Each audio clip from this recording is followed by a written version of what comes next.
Fátima. Eu quero agradecer a presença de todos que nos assistem, a presença dos palestrantes e ao Museu Arquidiocesano de Arte Sacra do Rio de Janeiro pelo convite. E agora a gente vai partir para a apresentação do artista sacro Rômulo Piccoli Ronchetti. Ele é de família capixaba. Eu investiguei a vida de todos vocês, viu? Então eu fiz um resuminho. Ele é de família capixaba, religiosa, lá de Marilândia, no Espírito Santo.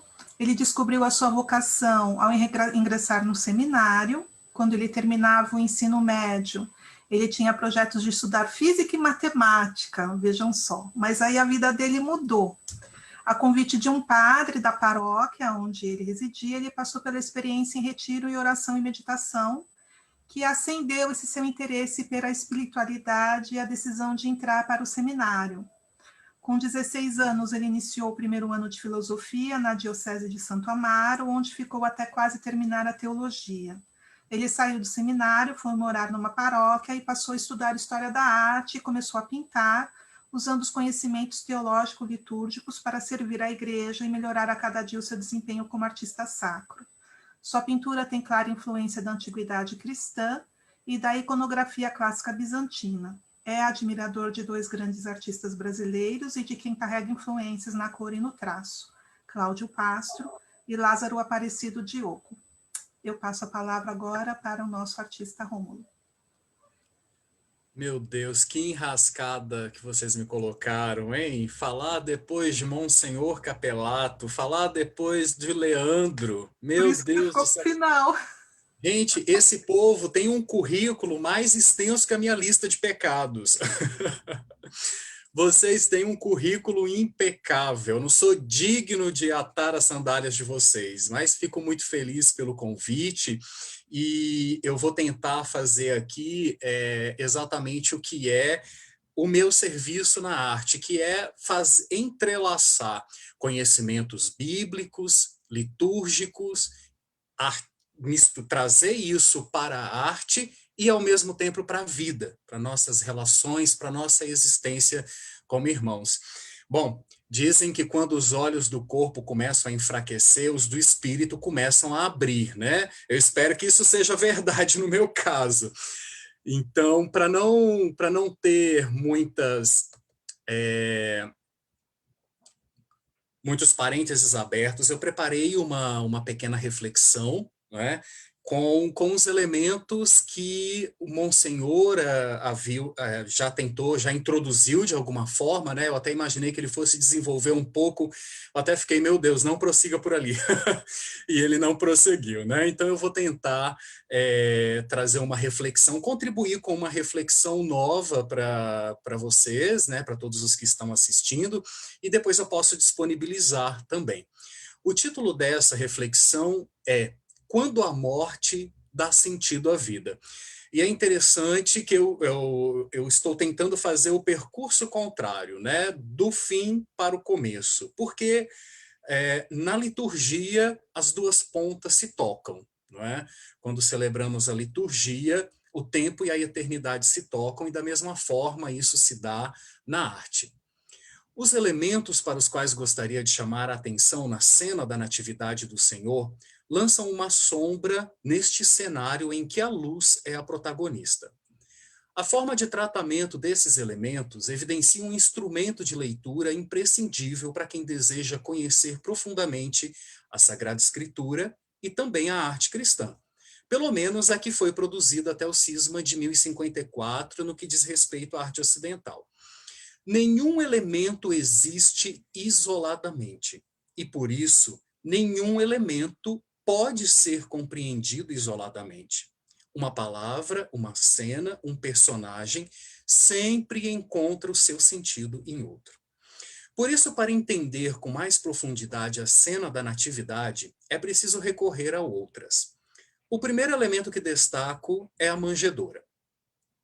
São Lucas a cita 3 vezes em um espaço textual muito pequeno no capítulo 2, nos versículos 7, 12 e 16, demonstrando que é um elemento. Pois é, Eu acho Leandro... que ela não está aparecendo. Não, pois é, Leandro, por favor, descompartilhe a sua tela, perdão, Rômulo. Não, para eu não. mostrar. Eu tenho que mostrar a tela do Rômulo. Obrigada.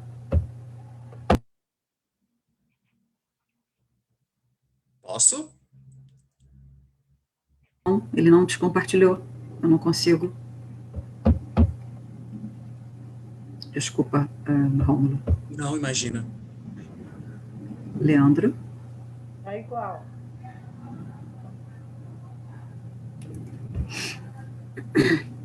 O que eu faço? Descompartilhar a tela, querido. Olha, na barra superior. Descompartilhar seria o New Share, resume Stop sharing, exato. Exato.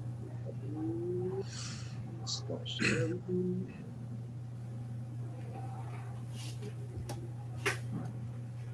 Não estou aqui, achei. Show? Ok? Não, ainda não.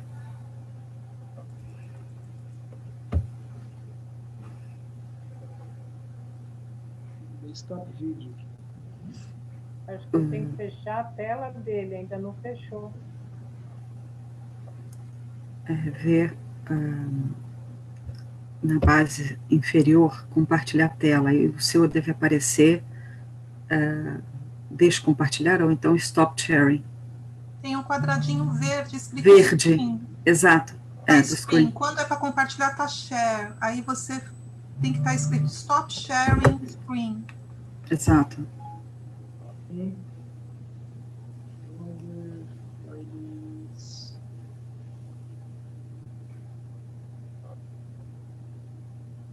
Ok. Vou compartilhar então. Ok.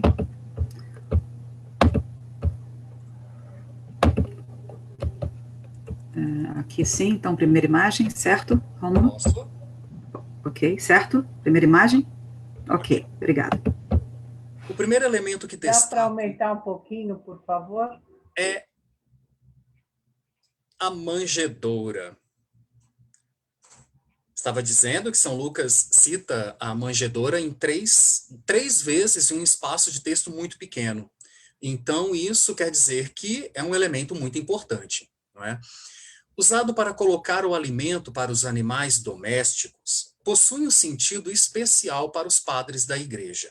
Deus se coloca em um lugar onde o homem pode encontrá-lo facilmente. Adão e Eva, após o pecado, são revestidos com peles de animais, ou seja, são vestidos de mortalidade.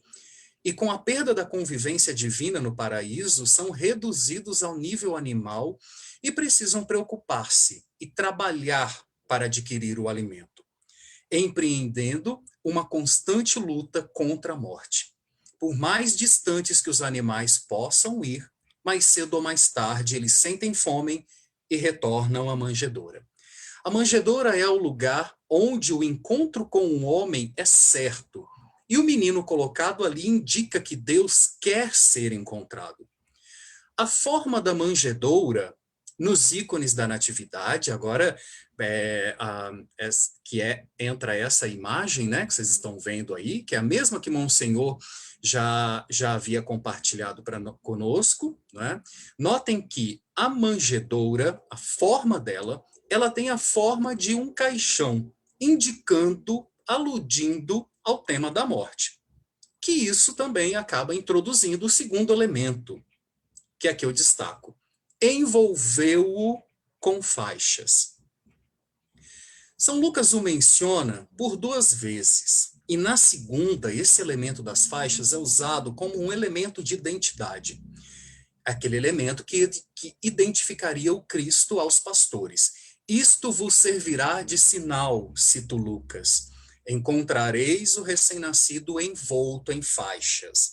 E aí eu peço à professora para colocar a segunda imagem, que é de uma obra minha, que traz exatamente, que é essa aqui que está atrás de mim, eu tentei reproduzir aí essa passagem de Lucas, do menino envolto em faixas, deitado numa manjedoura. Envolver em faixas é um costume que encontramos por mais 2 vezes nos evangelhos. João a cita na morte de Lázaro e Lucas no sepultamento do Senhor. Neste ponto, o ícone da Natividade vai encontrar o seu sentido em outros dois, na morte do Senhor e na ressurreição. Envolto em faixas em seu nascimento, já indica o seu destino, a morte. Cristo assume a humanidade de forma plena, incluindo o seu mais dramático e misterioso destino, associado ao seu mistério pascal. Esse elemento indica que Cristo não salva o homem da morte. Todos nós morreremos um dia, mas Cristo salva o homem na morte. É interessante notar que essas amarras das faixas são algo provisório.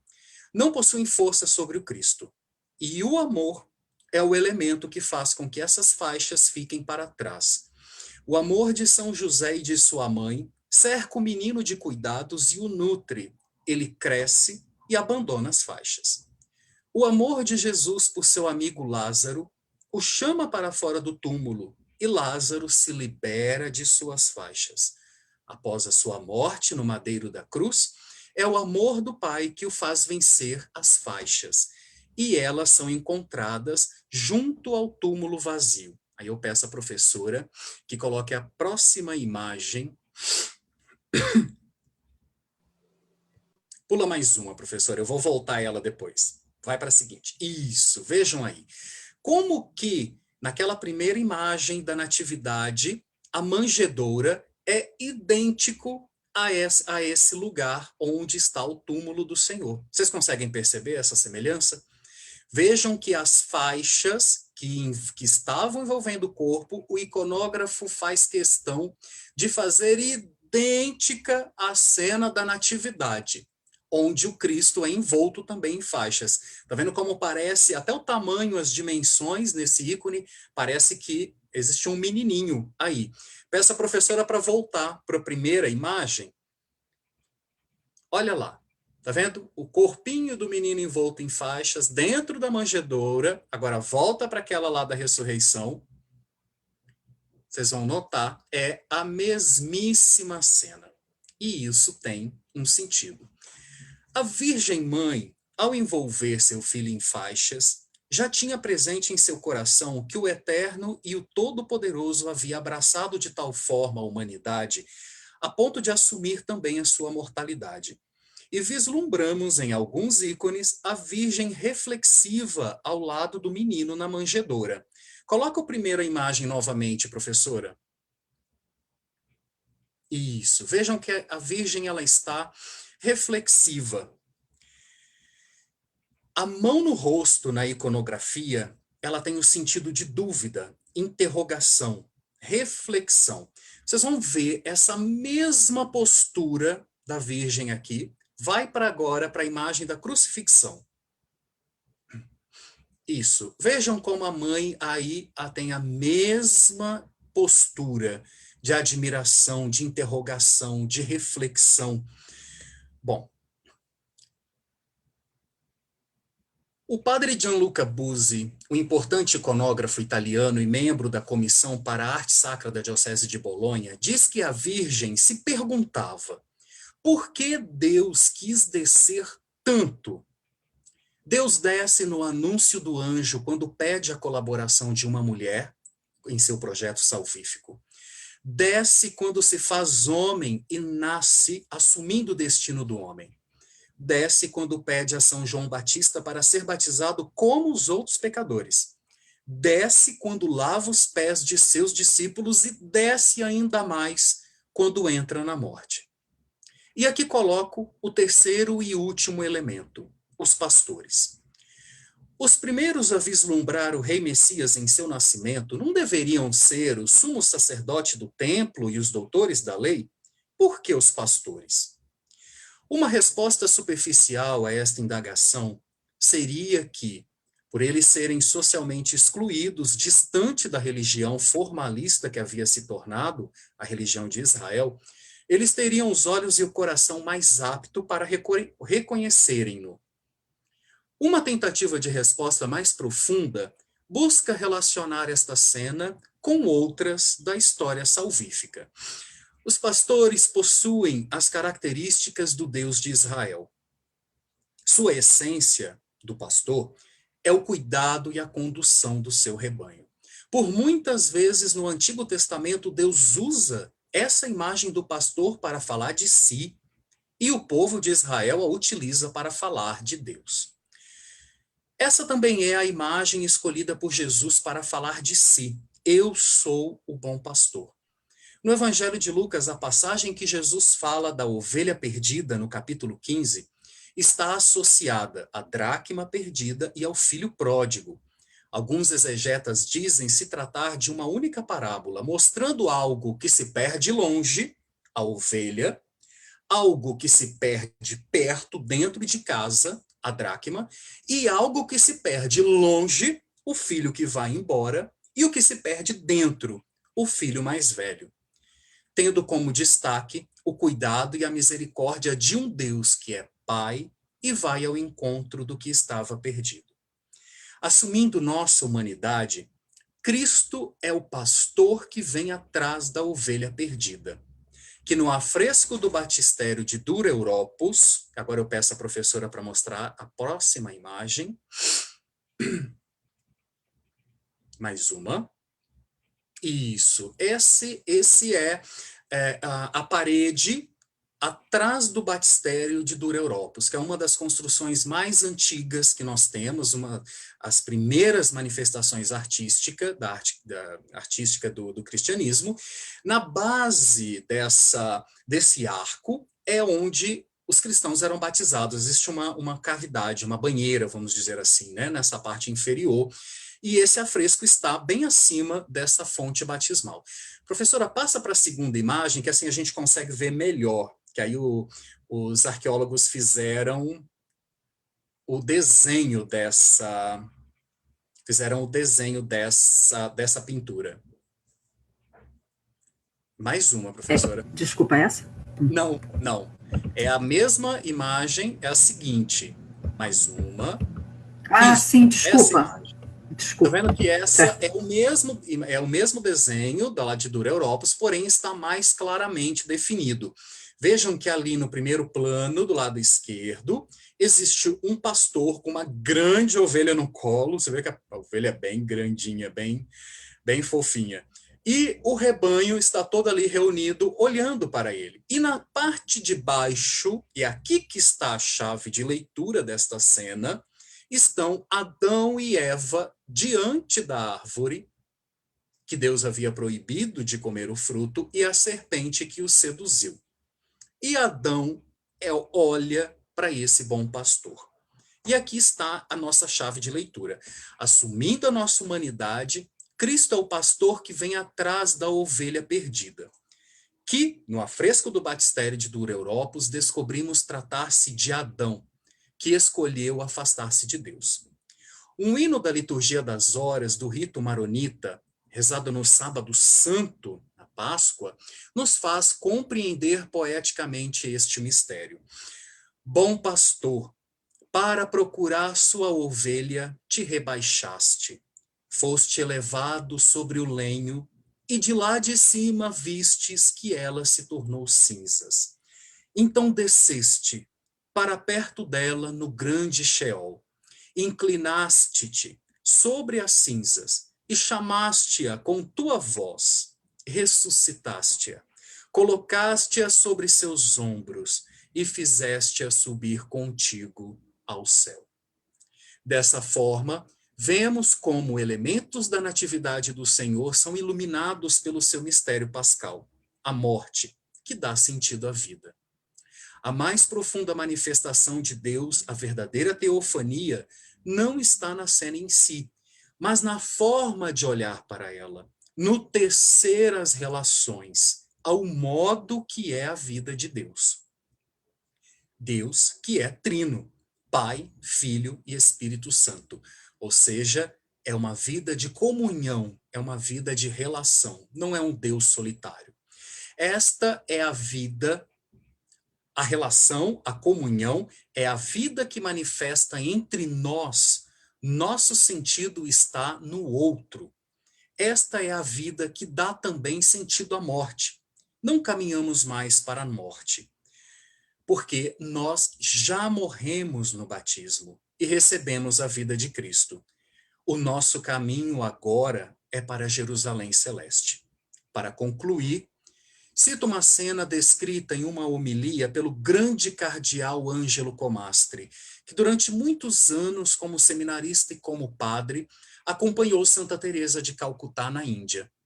A madre havia encontrado um homem muito doente, coberto de feridas e extremamente sujo.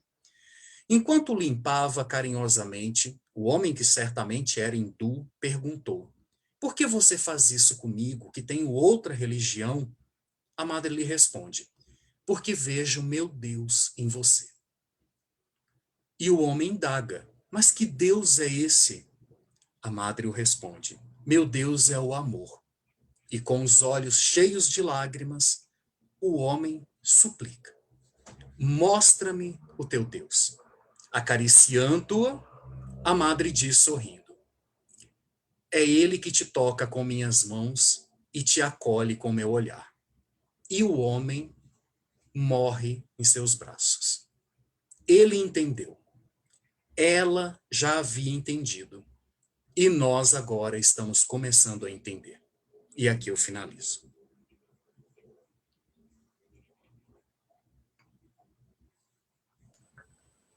Muito obrigada, Rômulo.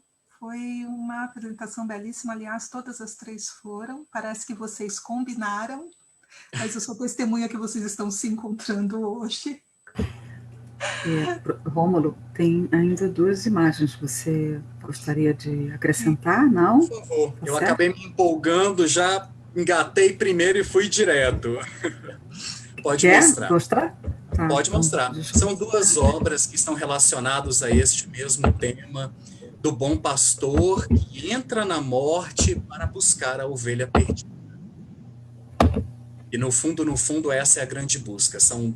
É uma obra minha feita aqui na cidade de São Paulo.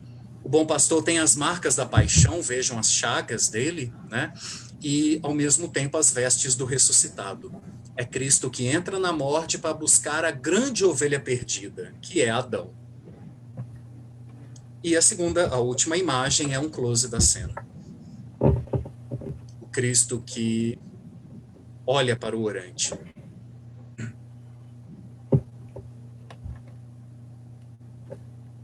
Ok. Pronto. Agora sim? Muito bem. Agora sim. Obrigada. Eu imaginei que os meus predecessores fossem tratar de bastante elementos da cena da natividade, né? Então eu procurei pegar aqueles que são um pouco mais obscuros, que eles não têm sentido em si. Você precisa buscar paralelos em outros textos, em outras situações, para serem melhor compreendidos, né? Que é a manjedoura, as faixas e os pastores. Espero que essa leitura, de um ponto de vista até espiritual, de um artista que pinta aquilo que crê, aquilo que estuda, né, possa ajudar a todos os que estão participando a compreender que o nosso sentido está na relação. Como foi feita, é um método, não é? Para se compreender a arte cristã, é preciso fazer relações. E a vida cristã, ela é constituída de relações, ela é constituída de encontros, não é? Então, e nesses encontros é onde a vida eterna se manifesta, não é? Muito bem. Bem, eu quero agradecer mais uma vez aos três palestrantes. A gente tem algumas questões, e aí, para não perder um pouquinho, porque tem a ver com algumas imagens que o Rômulo acabou de apresentar, tem 2 questões da Cristiane. A primeira, eu acho que é naquela imagem do ícone bizantino, que foi compartilhada também pelo padre Rafael. Ela pergunta por que a Virgem está deitada de costas para o menino. E se você poderia, por favor, dizer onde é que está essa imagem dessa obra que você acabou de nos mostrar, que ela quer ver mais obras suas, por favor. As minhas obras, ela Essa quer última saber que você qual mostrou, está, essa onde última. está Ah, isso? ok. Ela está numa igreja, a igreja de São Francisco de Assis, aqui em São Paulo. Depois eu posso fornecer o endereço. é na Arquidiocese de São Paulo. E aquela, se eu não me engano, o ícone é da escola de Andrei Rublev, ele está, se eu não me engano, na Galeria Tretiakov. Isso. Se eu não me engano, ela está lá. Muito bem. Não é uma resposta muito fácil, não é? Alguns ícones, ela não está de costas, né? Ela está também de frente. Nesse ícone, a mulher, na iconografia clássica, a mulher deitada nesse colchãozinho vermelho, vamos dizer assim, ela é símbolo, né? Ela é uma linguagem visual para dizer que aquela mulher acabou de dar à luz. Resumindo, é isso, ela acabou de dar à luz. Por isso ela é representada deitada dessa forma, né? Agora, o gesto dela de estar de costa, com a cabeça encolhida, né, com a mão no rosto, é o gesto de reflexão, é o gesto de interioridade, em que você se interioriza, se torna introspecto, não é? Isso não é uma predominância em todos os ícones, tá? Em alguns ela está de frente para o menino, mas com a mesma posição, né, de reflexão. Eu acredito, não sou especialista, né? Acho que existem muita gente que está nos assistindo é muito mais especialista que eu. Acho que o Monsenhor poderia até responder melhor do que eu essa interrogação. Mas pelo pouco conhecimento que eu tenho, eu imagino que esse é o gesto da reflexão, da interioridade, daquilo que se chama na iconografia do gesto da dúvida, da reflexão. Ok. E antes de eu passar para os próximos, só mais uma perguntinha, porque as perguntas elas vêm meio sucessivamente em relação às imagens que você mostrou. É do Sérgio Blaine. Ele quer saber se era uma igreja em Dura Europos, aquela que você mostrou, o afresco, onde tem a imagem do Bom Pastor, e não a sinagoga coberta de afrescos. Mas isso, aí ele exatamente. Esse é um isso. fenômeno, olha, interessantíssima a sua pergunta. Esse é um fenômeno que ocorreu em Dura Europos, apenas em Dura Europos, no mesmo decênio, no mesmo século, no mesmo decênio, muito provavelmente. A única, provavelmente, sinagoga que nós temos notícia da antiguidade que tem pinturas, e, gente, é uma coisa incrível, se vocês pesquisarem, vocês vão encontrar a Sinagoga de Dura Europos. A sinagoga ela é toda revestida de pinturas, de afrescos, de cenas do Antigo Testamento.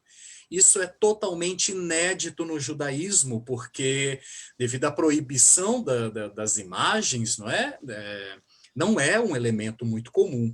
E aconteceu na mesma cidade, a sinagoga ela é toda pintada. É muito provável, muitíssimo provável, e aí agora, essa igreja é a Domus Ecclesiae de Dura Europos, é outro edifício, tá? Eles estão próximos, mas a sinagoga é uma coisa, a Domus Ecclesiae de Dura Europos é outra coisa. Então, assim, alguns especialistas, o André Grabar, o Nikodem Kondakov, que são historiadores de peso, quando eles comentam sobre esse evento de Dura Europos, eles têm a tese, tá? É uma tese de que os cristãos que construíram, que fizeram e adornaram a Domus Ecclesiae eram judeus provenientes daquela sinagoga, que era toda pintada.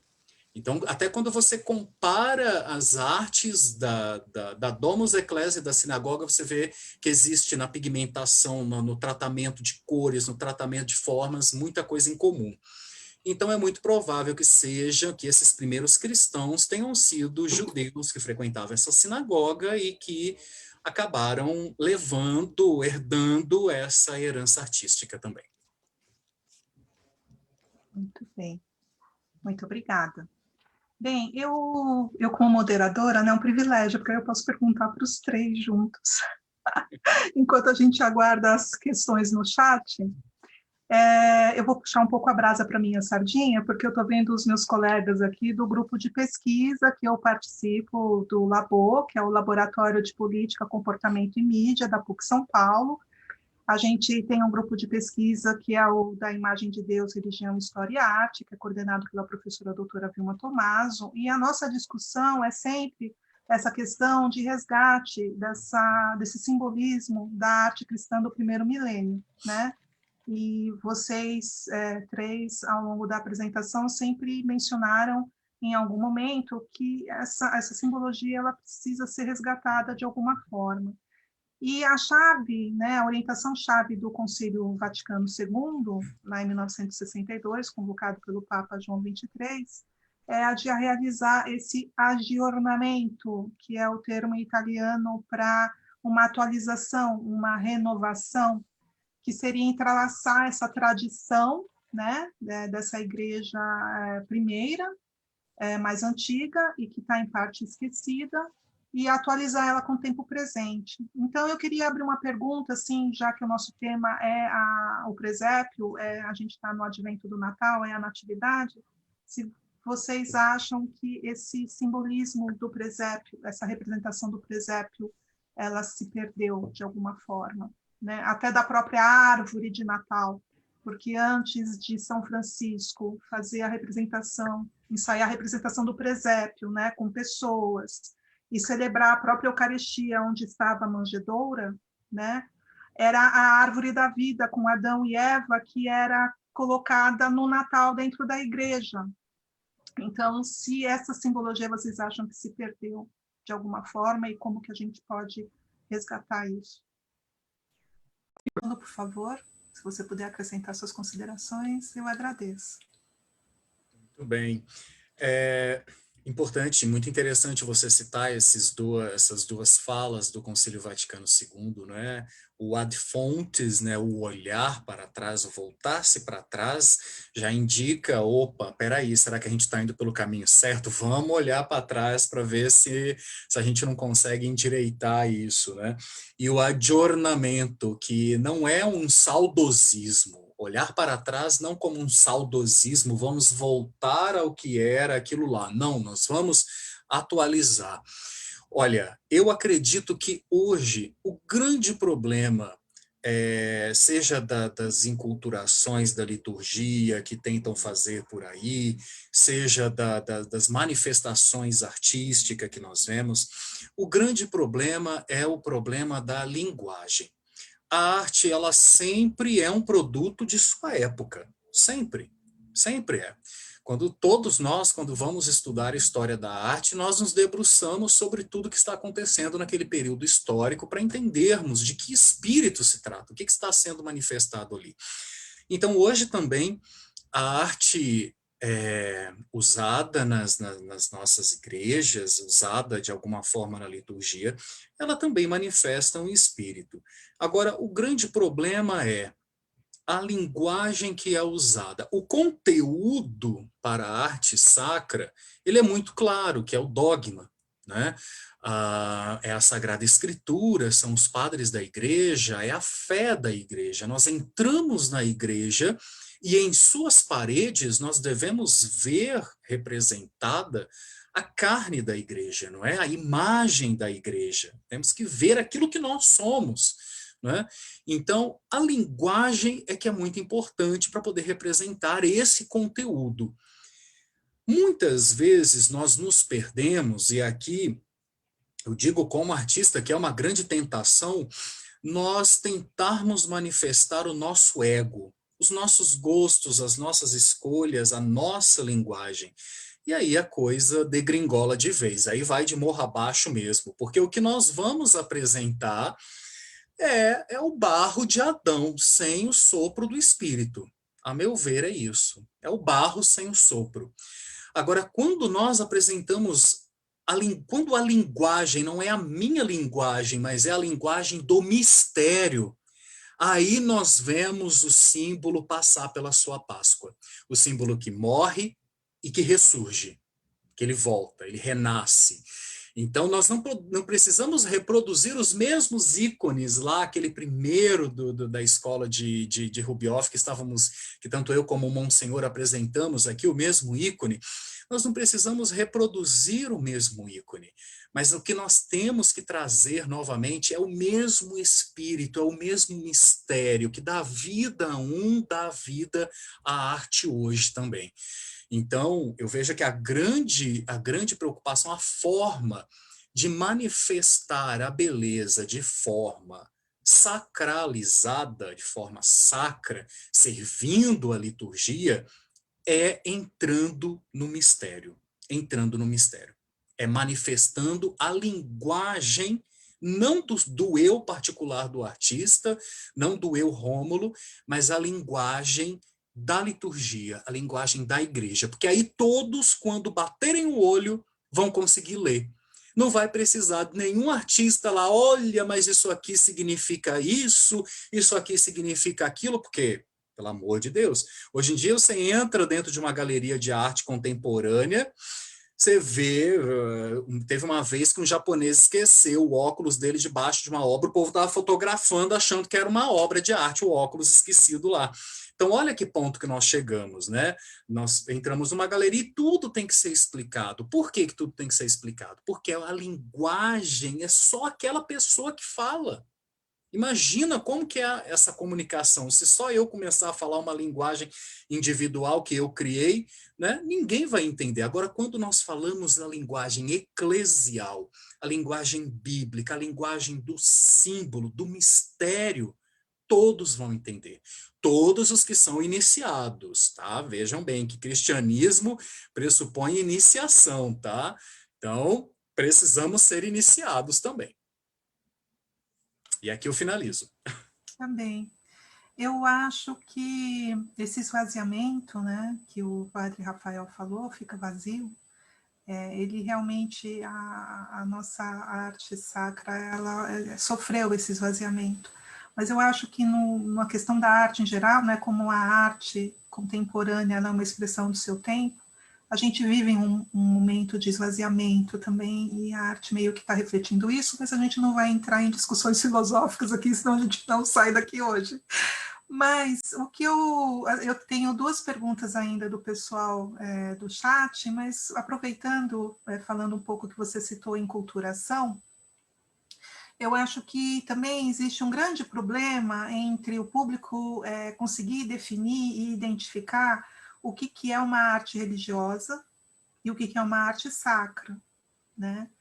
E o fenômeno da enculturação, ele está particularmente ligado ao presépio, porque, inclusive, o Museu de Arte Sacra aqui de São Paulo abriu 2 exposições de presépios no dia 28, uma na Estação Tiradentes e outra no próprio museu, e a gente vê o fenômeno da enculturação acontecendo nos presépios, né? A gente tem presépios, por exemplo, tem presépio do acervo que tem a Nossa Senhora e São José estão de kimono, que é um presépio japonês, né? A gente vê esse fenômeno acontecer, né? Vai adquirindo características próprias, regionais, e isso, inclusive, é um instrumento da própria catequese, digamos assim, nesses países, né?